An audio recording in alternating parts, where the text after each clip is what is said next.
এই সংবাদটি নিবেদন করছে জলপাইগুড়ি মেডিকেল বড় পোস্ট অফিস মোড়, জেলা পরিষদের বিপরীতে, জলপাইগুড়ি। বছর করলেই বিধানসভা নির্বাচন, তৃণমূল ও বিজেপিকে টক্কর দিতে প্রস্তুতি শুরু কংগ্রেসের। রবিবার জলপাইগুড়ি শহরের রাজীব ভবনে কর্মী সভায় হাজির রইলেন প্রদেশ যুব কংগ্রেসের নেতারা। ইভিএম এর বদলে ব্যালটে ভোটের দাবি নিয়ে আন্দোলনে নামার কথা জেলা যুব নেতৃত্বকে জানান প্রদেশ যুবকের পর্যবেক্ষক রাজেশ সিং, প্রদেশ যুব সভাপতি আজাহার মল্লিক সহ অন্যান্যরা। এদিনের কর্মী সভায় হাজির ছিলেন জেলা কংগ্রেস সভাপতি পিনাকি সেনগুপ্ত, প্রাক্তন সভাপতি নির্মল ঘোষ দস্তিদার, যুব সভাপতি বাপি চৌধুরী, যুব ইন্টাক সভাপতি গণেশ ঘোষ প্রমুখ। বাপি চৌধুরী বলেন, ওপর মহলের নির্দেশ মতোই কাজ চলছে।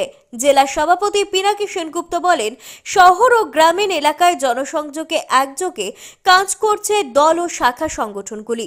পর্যবেক্ষক রাজেশ সিং বলেন, ইভিএম এর বদান্যতায় কেন্দ্রে বিজেপি সরকার টিকে রয়েছে। আমরা ব্যালট ভোটের দাবি তুলে আন্দোলনে নামব। শুভেন্দু অধিকারী ভোট প্রসঙ্গে, ভোটদান প্রসঙ্গে কি বলেছেন না বলেছেন তার কোনো প্রতিক্রিয়া প্রথম কথা দেওয়া যায় না। কারণ শুভেন্দু অধিকারী এখন একরকম বলছেন, কয়েকদিন পরে অন্য দলে গিয়ে অন্যরকম কথা বলতে পারেন। হ্যাঁ, উনি বেশ কয়েকবার দল পাল্টে ফেলেছেন। জাতীয় কংগ্রেস দল সারা দেশে এই ইভিএম সিস্টেমটাকেই তুলে দিয়ে ব্যালটের মাধ্যমে নির্বাচন করার ব্যাপারে আন্দোলন করছে। এই ইস্যুটাকে তুলে ধরেছে মানুষের সামনে।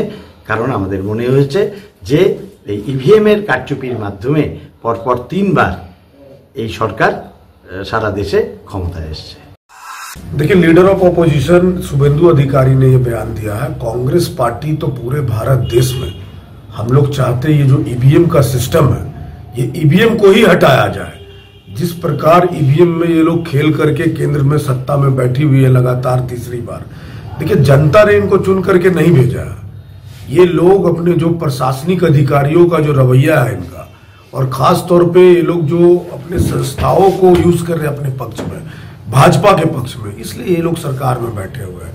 हम लोग तो चाहते हैं पहले जैसे चुनाव होता था बैलेट पेपर पे चुनाव कराया जाए। পিনাকি শিলের প্রতিবেদন, সিসিএন তরাইটুয়ার সংবাদ। প্রতি মাসের তৃতীয় রবিবার এসএসকেএম হাসপাতালের চিকিৎসক ডাক্তার অরুণাভ ঘোষ, এমডিডিএম এন্ড্রোক্রিনোলজিস্ট রোগী দেখবেন জেলা পরিষদের বিপরীতে জলপাইগুড়ি মেডিকেলে। তারা সুগার, থাইরয়েড, স্মৃতিশক্তি কমে যাওয়া, অতিরিক্ত ওজন, হাত পা যন্ত্রণা, দুর্বলতা, মাথার চুল উঠে যাওয়া, একাগ্রতার অভাব ইত্যাদি সমস্যায় ভুগছেন। তারা ফোন করুন 9933342740 এই নম্বরে।